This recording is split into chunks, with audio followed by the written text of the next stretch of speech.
Assalamualaikum warahmatullahi wabarakatuh. Gimana nih kabar kalian hari ini? Saya harap kabar kalian semuanya sehat dan jangan lupa untuk tetap menjaga kesehatan. Sekarang kita akan belajar tentang peradaban Yunani, lebih tepatnya tentang peradaban Yunani kuno. Yuk kita simak materinya.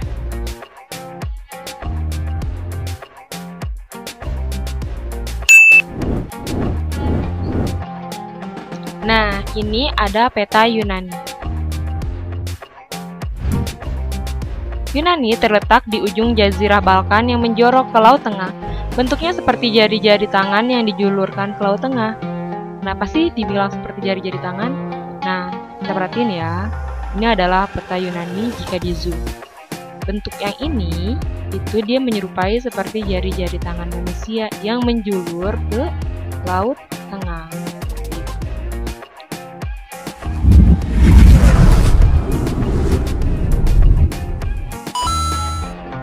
Kondisi geografis dan batas wilayah Yunani. Di utara, Yunani berbatasan dengan Albania, Yugoslavia, Bulgaria, dan Turki di daratan Eropa. Di sebelah selatan, Yunani berbatasan dengan Timur Tengah. Di sebelah timur, dikelilingi oleh Laut Aegea, dan di barat berbatasan dengan Laut Ionia. Wilayah daratan sebagian besar bergunung-gunung dan terpisah antara satu daerah dengan daerah yang lain. Wilayah Yunani merupakan wilayah maritim. Pantainya berantakan. Kepulauan Aegean terletak di tengah-tengah pulau kecil. Nah, ini adalah gambaran dari wilayah-wilayah yang ada di Yunani seperti wilayah Neflio, Feria, Ngarai, Samaria.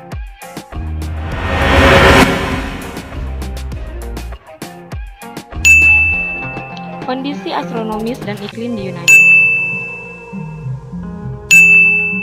Letak astronomis negara Yunani yakni 35 derajat lintang utara sampai 41 derajat lintang utara dan 20 derajat bujur timur sampai 28 derajat bujur timur. Cuaca di Yunani kuno dipengaruhi oleh musim dan wilayah.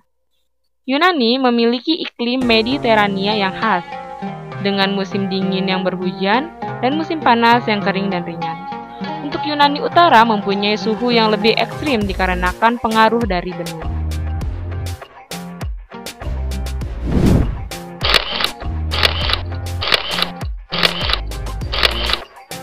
Nah, sekarang kita akan mengenal beberapa polis yang paling terkenal di Yunani, yaitu yang pertama adalah polis Sparta. Polis sendiri adalah seperti perumpamaan bagi wilayah-wilayah bagian yang ada di Yunani. Oke. Corak sistem pemerintahan polis Sparta diajarkan oleh Lycurgus. Sistem pemerintahannya bersifat aristokrasi militer, yaitu pemerintah dipegang oleh para bangsawan dan 2 orang raja yang menjabat sebagai pemimpin angkatan perang dan kepala keagamaan.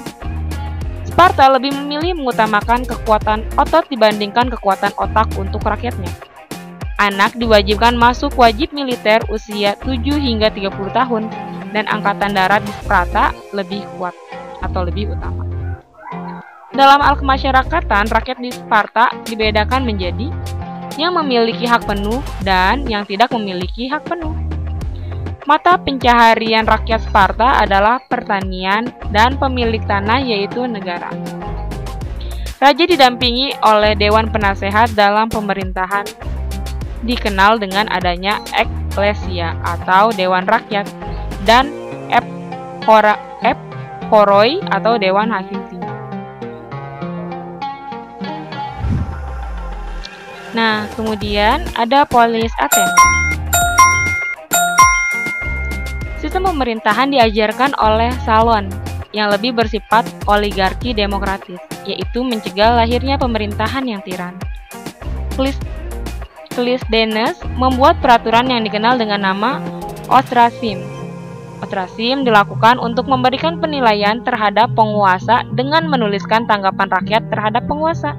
Jika tanggapan rakyat jelek, penguasa harus turun dan diasingkan oleh masyarakat. Nah, tapi di sini biasanya mereka melakukan dengan pemungutan suara. Dari beberapa sumber yang saya baca, pemungutan suara dilakukan dengan membuat surat kaleng. Apabila surat kaleng itu berisi lebih dari setengah penduduk Athena tentang penilaian terhadap pemimpinnya, maka pemimpinnya itu akan dinilai bagus atau jelek oleh masyarakat, tergantung bagaimana selama si pemimpin itu berkuasa di tempat tersebut atau di Athena. Oke, lanjut. Dalam menjalani hubungan luar negeri, Athena melakukan perjanjian dengan negara-negara tetangganya. Bangsa-bangsa Yunani. Pertama ada bangsa Doria, yaitu sebagai bangsa pendatang pertama di Yunani.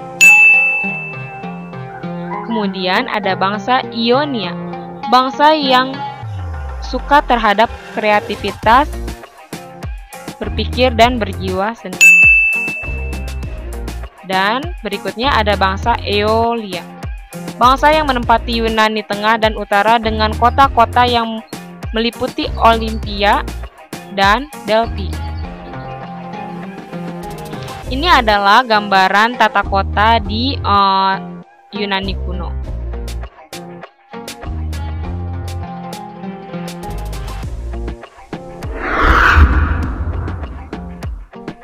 Akan mengenal dewa-dewa Yunani kuno. Seperti kita tahu bahwa Yunani kuno mengenal banyak dewa atau politeisme. Apa aja sih dewa-dewanya? Yuk, kita cari tahu. Ini adalah silsilah dewa Yunani kuno. Paling pertama adalah Cronus dan Rhea. Kemudian mereka mempunyai anak Hestia, Hera, Zeus, Demeter, Hades, Poseidon. Zeus menikah dengan Hera, kemudian menikah juga dengan Demeter. Dari Hera, Zeus memiliki anak ada Nepheutus, Aries, Elytia, Hebe. Dan dari Demeter, Zeus memiliki anak Persephone. Oke, untuk lebih jelasnya nanti kita masuk ke penjelasan.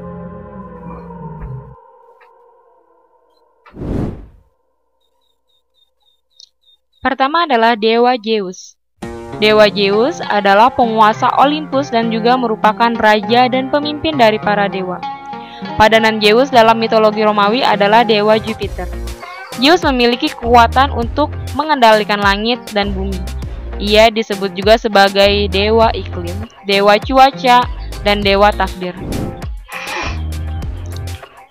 Poseidon dikenal sebagai Neptunus. Ia merupakan penguasa laut dan tinggal di bawah laut bersama istrinya Aegea. Ia juga dikenal sebagai dewa gempa bumi dan pembawa badai, karena ia mampu mengendalikan laut dan dunia bawah laut. Dewa Ares adalah dewa Zeus dan Hera. Ia merupakan dewa perang yang terkenal karena kebrutalannya dalam pertempuran. Masyarakat Romawi kuno menyebut Ares sebagai dewa Mars. Meskipun Ares dikenal sebagai dewa perang, namun banyak kerajaan yang tidak ingin menyembahnya karena dianggap terlalu kejam dan tidak memiliki belas kasihan. Hera merupakan ratu para dewa. Dewi perlindung bagi pernikahan, kelahiran, dan persalinan. Para wanita dan pengatur bintang-bintang di angkasa. Dari pernikahannya dengan Zeus, ia memiliki 3 orang anak, yaitu Ares, Hephaestus, dan Elytia.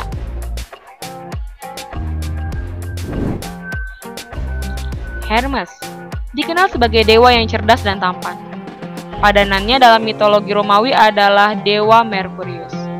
Hermes adalah putra Zeus dengan istrinya yang bernama Maia. Dia merupakan dewa pengantar pesan, dewa penunjuk jalan, dewa pelindung para petualang, dan dewa penuntun arwah. Dijuluki sebagai Psikopompos, yang berarti dewa pengantar arwah menuju dunia bawah. Ia dapat melintasi 3 dunia, yaitu dunia para dewa, dunia manusia, dan dunia kematian atau dunia bawah. Dewi Aphrodite adalah dewi cinta Yunani. Ia selalu digambarkan memiliki paras yang cantik rupawan, sehingga membuat siapapun yang melihatnya akan jatuh cinta. Ia merupakan lambang nafsu, kecantikan, bujuk rayu, kebahagiaan, dan dipuja sebagai dewi kesuburan bagi wanita. Orang Romawi menyamakan Aphrodite dengan dewa Venus. Athena adalah dewi kebijaksanaan juga penyusun strategi perang yang handal. Selain itu, ia juga dikenal sebagai dewi seni, keindahan jiwa, dan dewi kepandaian serta pendidikan. Ia merupakan anak Zeus dan Metis. Athena juga merupakan pelindung bagi gadis-gadis perawan, sebab dirinya sendiri juga adalah dewi yang perawan. Persamaannya dalam kepercayaan Romawi kuno adalah Dewi Minerva. Apollo adalah dewa matahari, cahaya, musik, ramalan, panahan, penyembuh, dan pelindung kaum muda. Ia memiliki saudari kembar yaitu Artemis dan merupakan anak dari Zeus dan Leto. Tetapi kenyataannya ia dikenal sebagai salah satu dewa pemarah.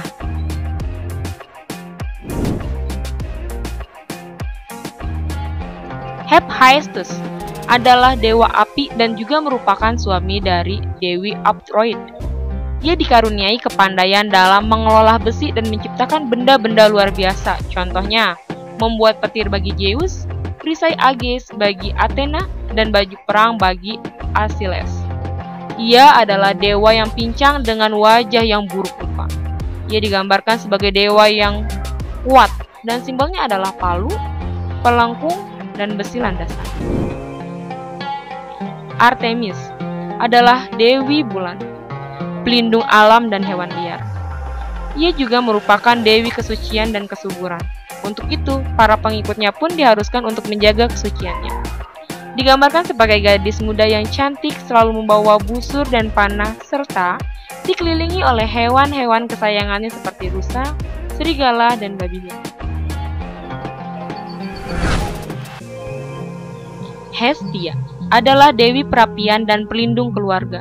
Ia digambarkan sebagai perempuan bersahaja, mengenakan penutup kepala putih. Singgasananya pun sangat sederhana.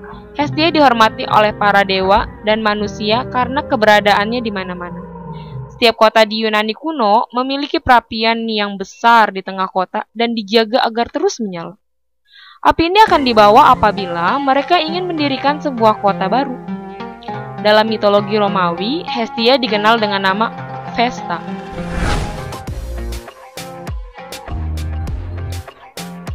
Demeter merupakan dewi pertanian, dewi bunga, kesuburan tanah, dan dewi pembawa musim. Ia mengendalikan musim panen, dan rambutnya melambangkan untayan butir-butir gandum. Demeter disebut sebagai pengganti Hades di Olympus, karena Hades lebih menyukai untuk tinggal di dunia bawah. Ilmu pengetahuan dan filsafat pada zaman Yunani. Pada masa itu, filsafat lebih bercorak kosmosentris. Artinya, para filsuf pada waktu itu memusatkan perhatian mereka terhadap masalah-masalah yang berkaitan dengan asal mula terjadinya alam semesta. Karena itu, mereka dikenal dengan julukan filsuf-filsuf alam. Filsafat Yunani muncul dari pengaruh mitologi, mistisisme, matematika, dan persepsi yang kental sehingga segalanya nyaris tidak jelas dan seakan mengacaukan pandangan dunia. Kebudayaan mereka kaya dan kreatif, namun dikelilingi oleh orang-orang yang sportif dan kompetitif. Yang paling ekstensi dalam perkembangan ilmu pada era ini adalah filsafat, yang merupakan induk dari setiap ilmu pengetahuan. Bangsa Yunani tidak menerima pengalaman yang didasarkan atas sikap yang menerima begitu saja, melainkan dengan sikap yang senang menganalisa atau mempelajari sesuatu secara kritis. Ilmuwan Yunani kuno. Berikut adalah beberapa ilmuwan pada zaman Yunani kuno.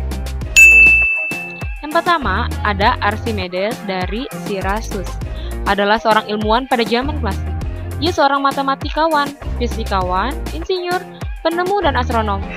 Di antara kemajuan dalam fisika adalah dasar hidrostatik, statistik, dan penjelasan dari prinsip tuas. Kemudian ada Pythagoras, adalah seorang filsuf dan pengajar agama pada akhir abad ke-6 sebelum Masehi.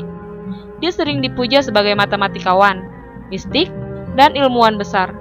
Karya yang paling dikenal adalah Teorema Pythagoras yang dinamakan berdasarkan namanya.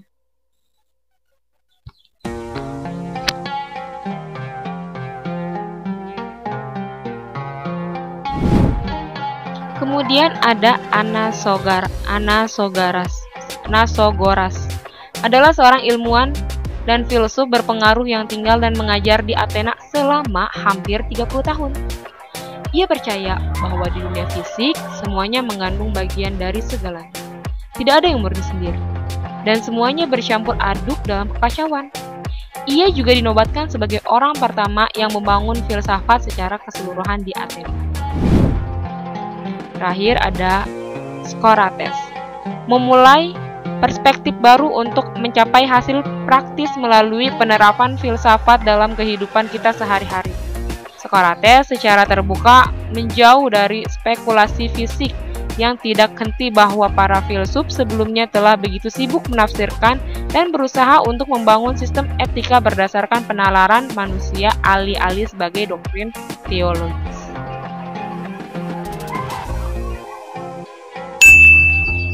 Penyebab keruntuhan Yunani kuno.